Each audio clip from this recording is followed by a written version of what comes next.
السلام علیکم ناظرین امیر المومنین حضرت عمر رضی اللہ تعالیٰ عنہ نے سعد بن ابی وقاص رضی اللہ تعالیٰ عنہ کو عراق پیغام بھیجا تھا کہ کیکا بن عمر کو 4000 سوار دے کر فوراً ہمس روانہ کر دیا جائے اور وہ کم سے کم پڑاؤ کر کے وہاں پہنچیں۔ کیکا پہلے کسریٰ ایران کی فوجوں کے خلاف لڑے تھے اور انہیں شکست دینے میں بہت شہرت حاصل کی تھی۔ ان کی تیز رفتاری تو خاص طور پر مشہور تھی۔ اب بھی وہ ہمس کو اسی تیز رفتاری سے جا رہے تھے، لیکن فاصلہ اتنا زیادہ تھا کہ ابھی منزل تک نہیں پہنچے تھے۔ ہمس میں ابو عبیدہ کو پیغام مل گیا تھا کہ کیکا ان کے پاس 4000 گھڑ سواروں کے ساتھ پہنچ رہے ہیں، لیکن ابو عبیدہ نے ان کا انتظار نہ کیا، کیونکہ انہوں نے خالد بن ولید سے مشورہ کر کے فیصلہ کیا تھا کہ رومیوں کی اس فوج پر فوراً حملہ کر دیا جائے۔ ان کے سالار اس علاقے سے واقف نہیں تھے جس میں ہرقل کی فوج موجود تھی۔ سپہ سالار ابو عبیدہ نے حدید کو بلایا۔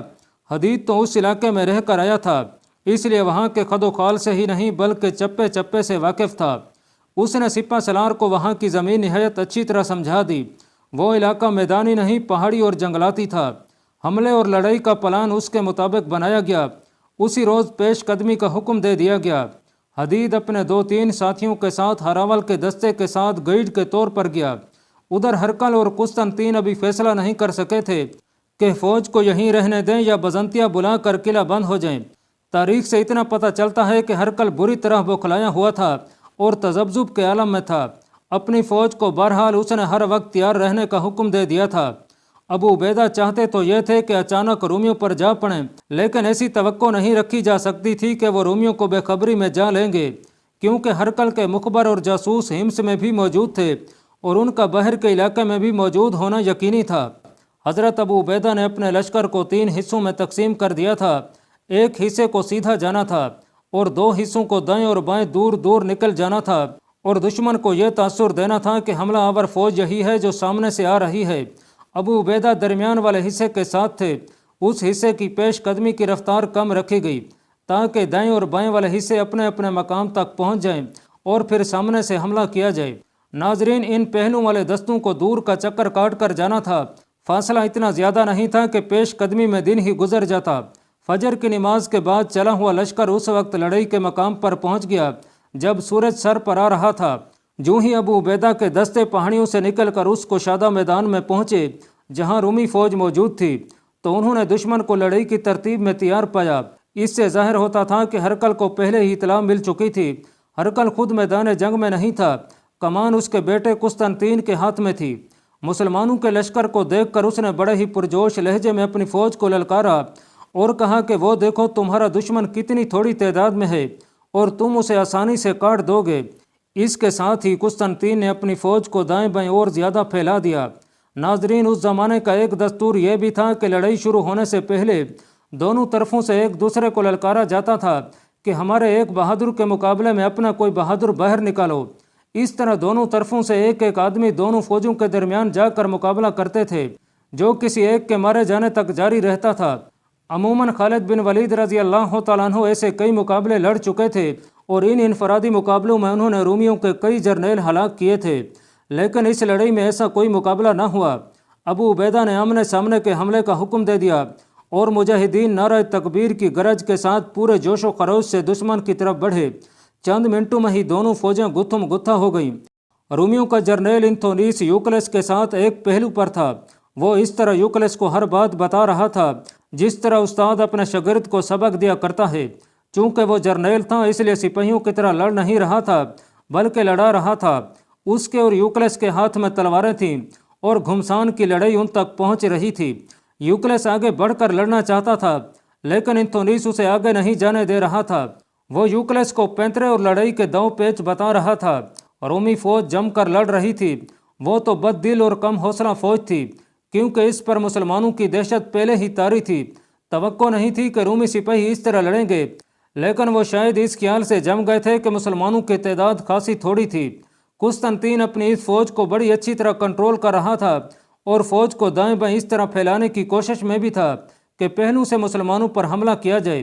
اس کے مطابق ابو عبیدہ مجاہدین کو بھی پھیلاتے جا رہے تھے۔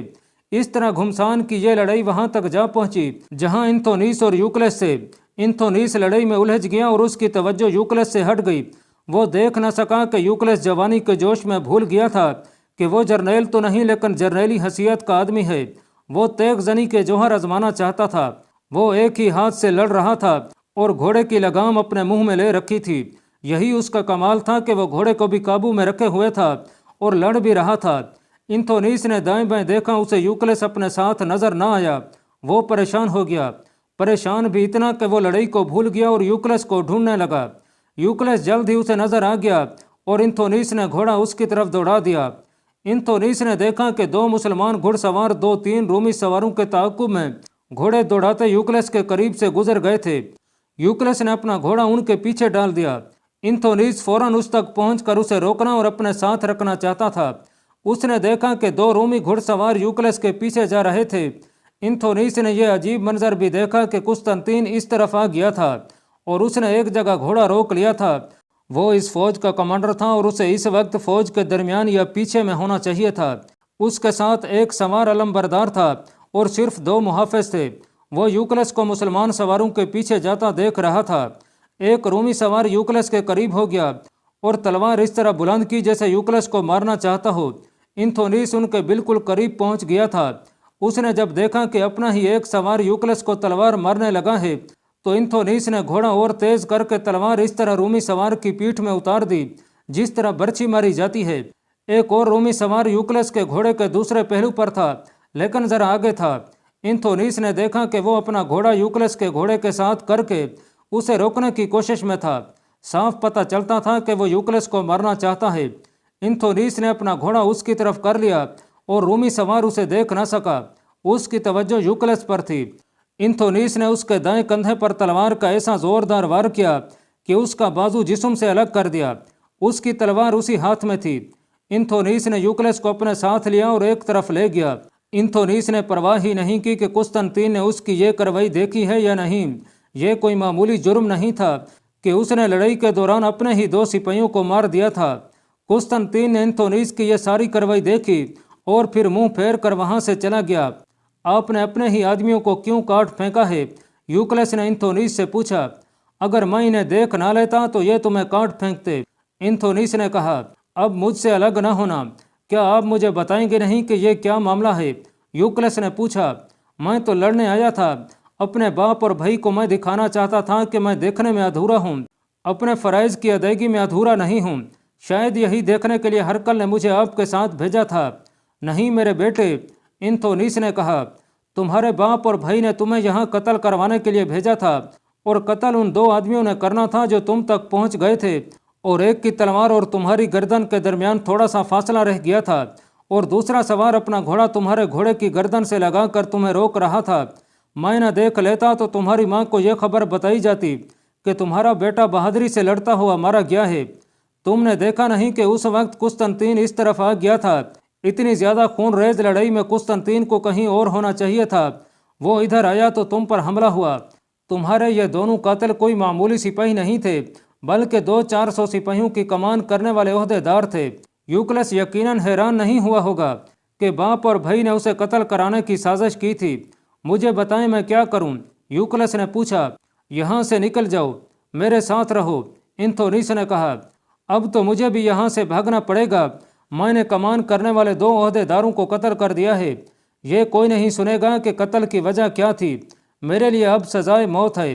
پھر آئیں یہاں سے نکل چلیں، یوکلس نے کہا۔